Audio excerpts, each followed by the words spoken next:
Hey, what's going on, community? Welcome to episode 19, Hair Health. So this is hair reset from scalp to strand. Now, when it comes to hair, this is something that I feel like a lot of us, we don't understand the connection to health. Hair actually represents nutrition levels. It connects us to our DNA. And also, it can tell us when things aren't so good when it comes to stress levels, when it comes to nutrition, and even when it comes to lack of movement because of the circulation factor. Today's episode, we're going to talk about common red flags to be on the lookout for when it comes to your hair health, because we're connecting hair health to overall health. And we're using hair as a marker to help us understand where we are in our overall health. Again, this platform is about prevention and maintenance. Next, we're going to talk about some micro habits. I call micro habits like my little super habits, because these small habits stack up to make some real change. Again, just consistency and intentionality is what really helps change the course of your health for better. And then we talk about some superfoods. You know, as a chef, as a nutritionist, as a behavior change specialist, and as a certified personal trainer, I am very big on food. I have a very positive relationship with food, and I work to help other people have a very positive relationship with food. As a flexitarian, I don't look at food as an enemy, but I look at it as fuel. And I don't look at it as a thing to demonize or as punishment. I am a foodie. I love food, and I do not plan to give up food or the joy of food in the sake of healthy or whatever definition that is trending, at the time of this recording. You know how that goes. There's always something that they're trying to scare us about, or they want us to stay away from, or buy more of, or buy the magic pill, whatever it is. Health is very, I believe in some ways, it's very subjective, but it can be objective when you start to determine what it looks like for you. And that's what this Nutrition and Wellness Guy podcast is all about. I want to give you guys back the common sense to eating and lifestyle. I want to give you back that confidence and get rid of all that fear mongering that they do to sell more magic pills, to sell more magic serum, and to get you in a place where you got to spend more money just to get healthier. I want to continue to highlight the intelligence of the body, this body God created, so that way you have more informed decisions on the way you spend your money and you spend your time and you curate your lifestyle to support the things that matter the most to you. I'm not a doctor. I'm not claiming to be a doctor. I do provide strategies and I do provide tools that will help you create what your blueprint looks like. We're not here to treat, cure, or diagnose anything that's going on in your hair health world. Try to say that 3 times. But I do want to get us to a clear understanding on what hair is. What is hair health? What are the cycles of hair? What are some naturopathic and holistic practices we can incorporate to have better hair health? What are some markers or signals we should be on the lookout when our hair is trying to tell us what's going on inside? And do we need to spend all of our money on all of these products that they're, argan oil here and rosemary infused oil here? Like, how can we beat this marketing blitz, if you would? Because that cosmetic industry is huge, and they will spend as much money as they need to get you to believe that you have to buy their product for better hair. And I'm telling you, nature supplies a lot of the stuff that they're putting into their product, and you can get it without spending all that money. That's what we hear. I know they don't like that. And when I first started the podcast, I didn't really talk like that because I was trying to keep it, I guess, cute. But at this, my conscience is there. My integrity is like, nah, we got to start being very more forthright on what's right and what's going wrong in the world when it comes to trying to trick you to get more of your money so you can buy their services, their magic pills. We're just going to call this stuff out because ultimately I feel like we should be educated and empowered to make the right strategies with the right information. No fluff, no as seen on TV here. So first and foremost, hair is made of keratin, which is a protein. And it grows in 4 cycles, or it grows in cycles. The first cycle is anagen, which is growth. The second cycle is catagen catagen, which is the transition after growth. Then there's rest, which is called telogen. And then last but not least, you have exogen, which is shredding. So you have growth, you have transition, you have rest, and you have shed. That's the natural course of hair health. Sometimes you see shedding and you think, oh my God, what's going on?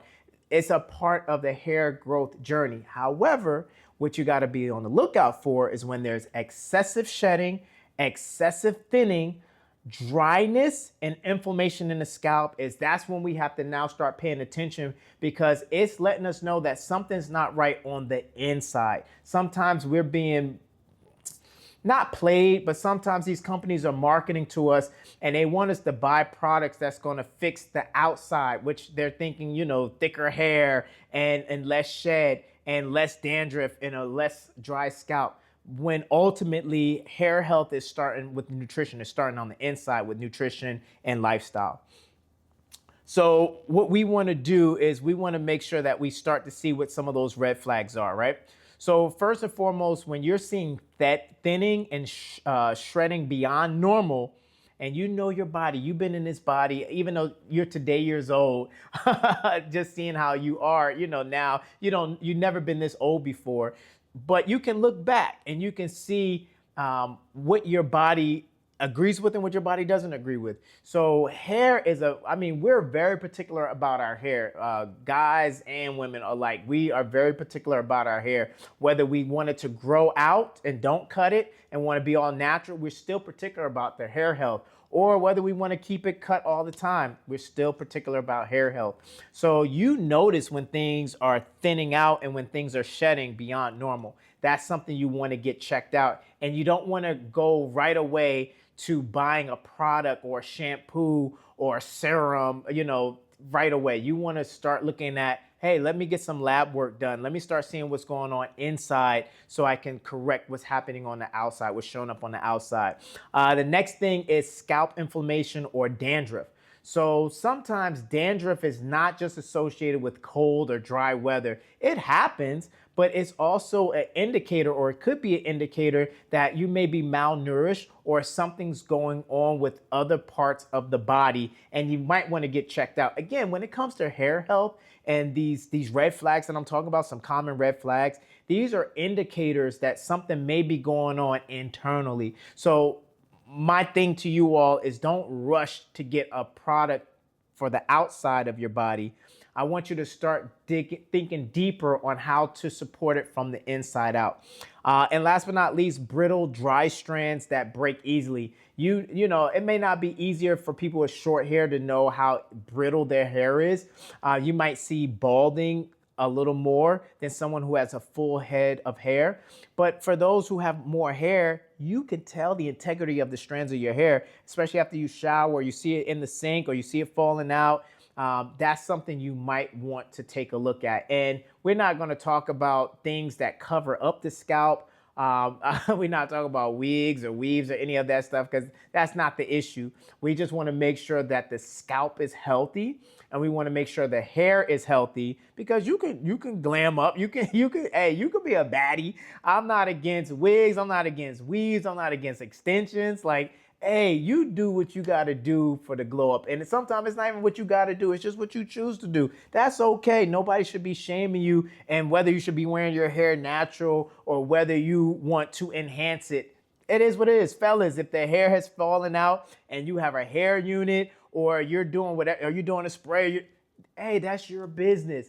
What I'm talking about is not the aesthetics. I'm talking about the health component. And I want to make sure you're set up for success. So if you do choose to do that kind of stuff, that you are still supporting good hair health. This is Team Healthy-ish. So it's all about mindset, moderation, and movement. There's no extremes over here. Not at all. I'm a flexitarian. There's no extremes. Very flexible. Now, if we switch it up a little bit and we go into some micro habits. So we heard about some common red flags. Let's talk about some micro habits. So hydration is key. Now, when we hear hydration, we always think drink water, drink water, drink water. Sometimes you have to eat your hydration. Sometimes your hydration comes in coconut water or watermelon juice or any of those juices, cucumber juice or eating cucumbers. Sometimes you have to eat your hydration.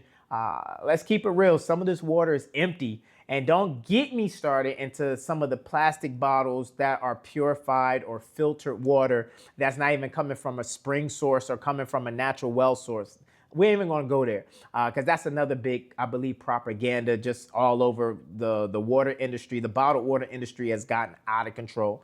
But I'm just saying, just basic hydration, quality water is a good start. But I want you to also think about hydration in the sense of keeping your scalp hydrated. Sometimes aloe vera is good for that. And also making sure you eat your hydration. So you're getting electrolytes, you're getting the potassium, you're getting the right balance of sodium and a lot of other minerals that do come with quality water from earth. Another thing is stress management for hormone balance. I don't think this is talked about enough. Sometimes we do associate hair falling out with stress, but understanding that unprocessed stress does affect hair health. I don't know if it's because it's connected to the temple, to the crown, and it's just right there, but just knowing that bad cortisol levels, poor adrenal health, this shows up with hair loss. And you may try to figure out, why is this not working? I just spent $100 on this specialized shampoo. I spent all this money on vitamin E and biotin and argan oil, and I'm still not seeing my hair grow. And it could just be, hey, you just might need a therapy session. You just might need to talk to someone who you trust.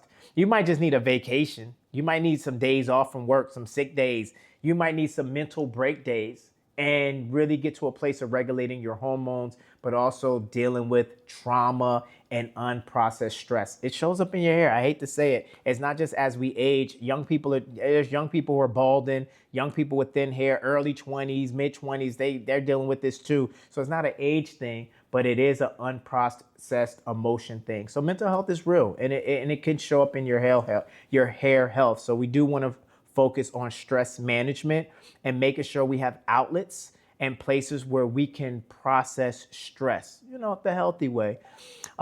Consistent sleep. Y'all know I'm big on sleep health. So consistent sleep for growth cycle repair. We talked about those 4 cycles. And now these 4 cycles aren't happening throughout the night while you're sleeping. They happen in cycles. So I'll tell you guys this. I went to Istanbul, Turkey, and I got a hair transplant. One of the best investments I made. And I'm so grateful that I connected with a great company who took care of me the whole way. We could talk about that in another video. We could do something offline if you're looking for that. And they told me that it was going to take about 12 to 18 months for full recovery. I'm like, that doesn't make sense. Hair grows way faster than that.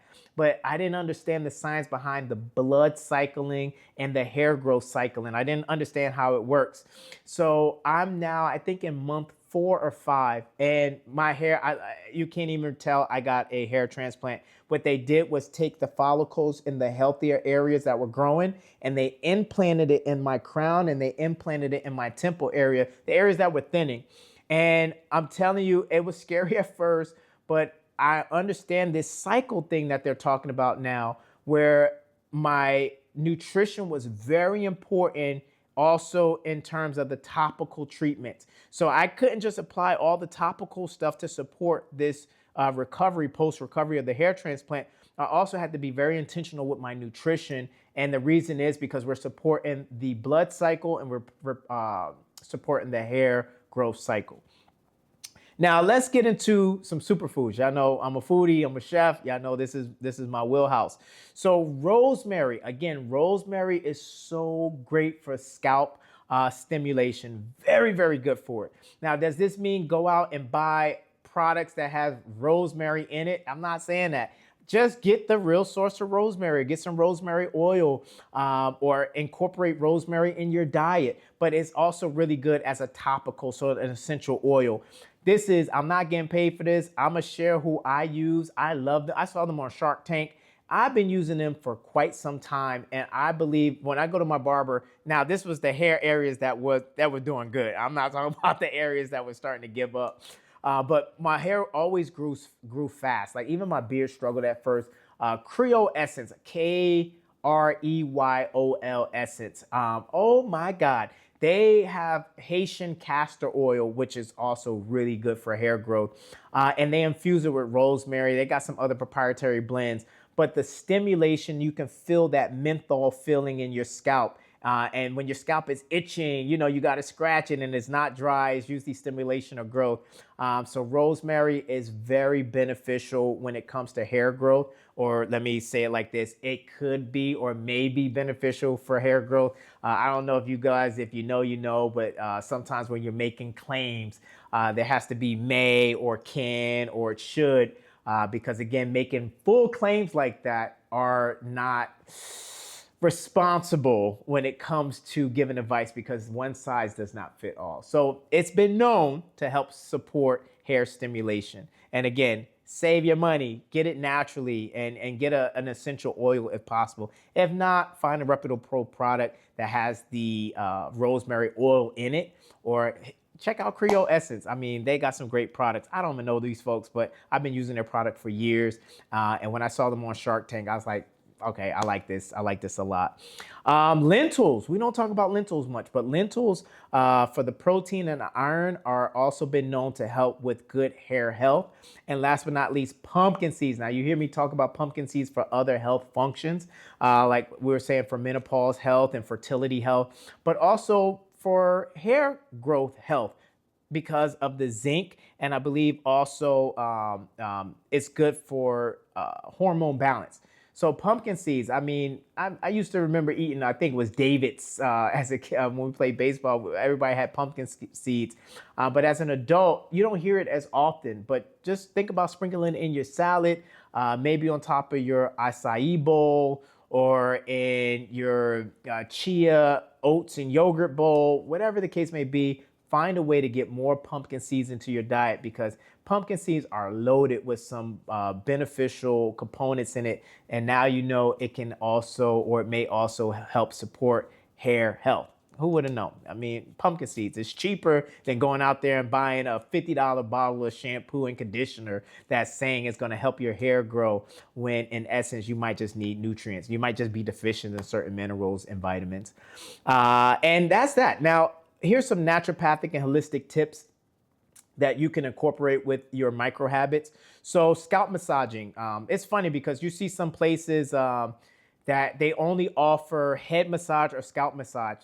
Little did I know the science behind that is it actually does help with scalp stimulation and blood flow. So if you just have time throughout the day and you're figuring that, hey, I now started improving my diet. I'm moving around. I have good hydration. I'm taking the right herbs, the right spices to help support healthy hair growth or healthy hair health. Then also help it along by stimulating. Some of you might have seen microneedling, which you got to be careful about because you can cause infection, but doing it the right way, it could help also stimulate hair growth and blood circulation. But for me, even after my post-recovery, I would find myself just massaging my scalp, especially in tender areas or areas that felt like it's like hardened by the scalp. I don't know if some of you have ever had that in your scalp. It just feels like nothing's gonna grow there because the scalp is kind of like callous. Just massaging it, not even massaging oils, but just in general, is known to help with the scalp stimulation. Because again, this episode is from strand to scalp. We don't just wanna work on the hair health part, we also wanna work on the scalp health part. In addition to that, yeah, I know I love herbs. Shout out to dopamine. That's my go-to herbalist. But nettle and horsetail are rich in silica, which supports stronger hair. So that is nettle leaf. You heard me talk about nettle leaf before. You never heard me talk about horsetail. Look it up. It's actually been known, and there's been studies on it. You probably won't find that many studies in the States. If you know, you know. But when you go out in other countries and you go into some respected holistic and naturopathic circles, you will start to see the real truth behind the powers of herbs and spices, especially when it comes to your health. So check out horsetail, check out nettle, work with a dietitian or nutritionist. a health coach, even a herbalist, to figure out what's best for you.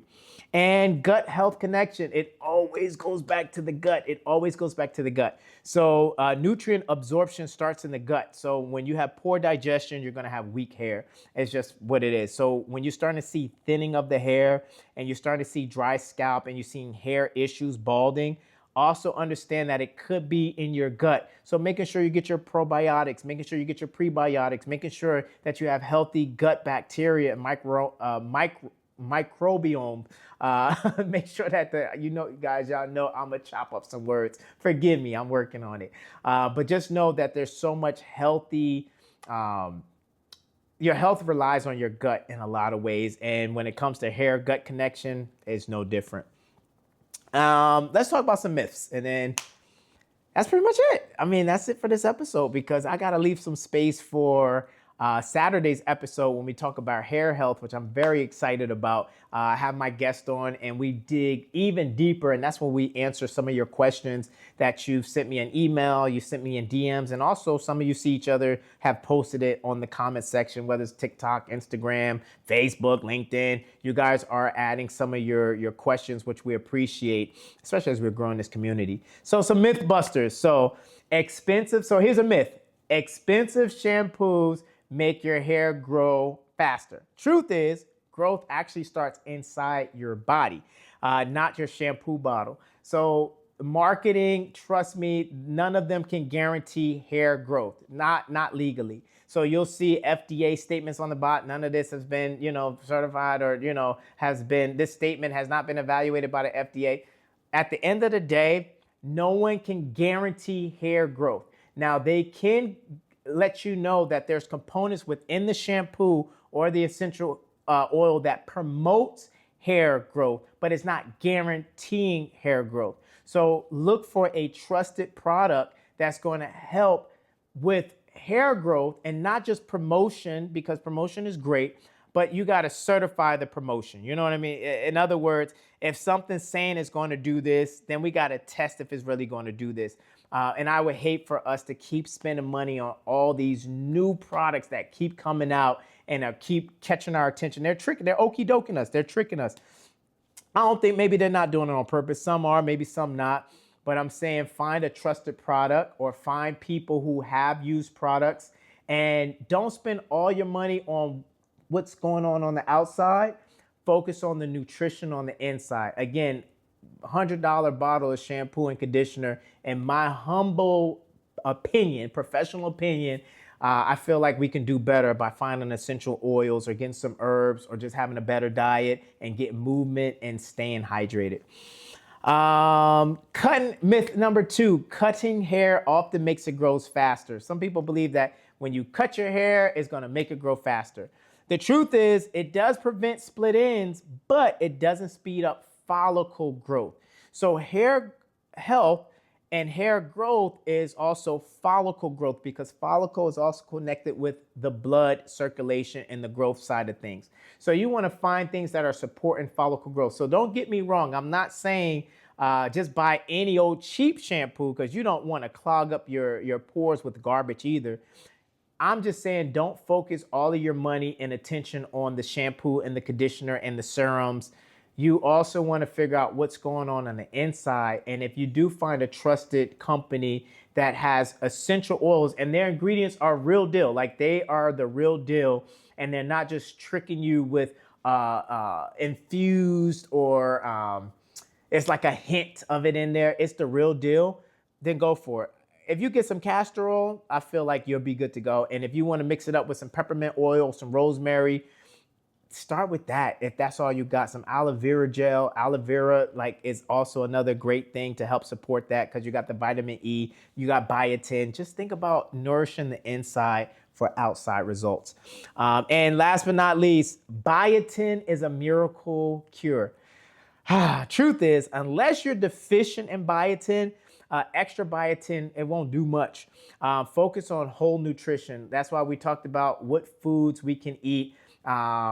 As a flexitarian, it's really about a plant-based diet, but we don't exclude meats that are responsibly raised and that are, healthy meats. And For me, healthy meats are animals that's not stressed out, animals that are being pasture raised in environments that are not stressing them out. That's pretty much. I don't want to eat stressed meat. That's just meat. So you want to find what that looks like for you. Getting fish that's wild caught instead of farm raised. I mean, if your budget is only for farm raised right now, at least you're doing fish. So get in where you fit in. But when you know better, you do better. And when you are able to elevate to wild caught, it makes a big difference because you're dealing with a fish that is in its natural environment, which may be more supportive for overall health. Again, I'm not saying farm raised doesn't do the trick. But if I had a choice between wild caught and farm raised, I'm going to pick wild caught every single time. And other than that, I mean, understanding smoking, drinking, not working out or sedentary lifestyle, stress that's not processed, because all stress is not bad, but when it's not processed, it is bad. These are the things that can contribute to poor hair health. That's pretty much it. Hair is a reflection of your overall health. And when you understand that, you'll start being more intentional about your nutrition, about your lifestyle, about your hydration, about how you manage stress, and also making sure you stay around a good, healthy social circle. The fix is not going to be shampoos or conditioners alone. There's no magic pill you can take to help with, a crazy hair health. And I know there's companies out there who are doing minoxidil and some of these other pharmaceutical products. I'm not saying their product doesn't work. I'm just saying don't just rely on that product if that's what you chose.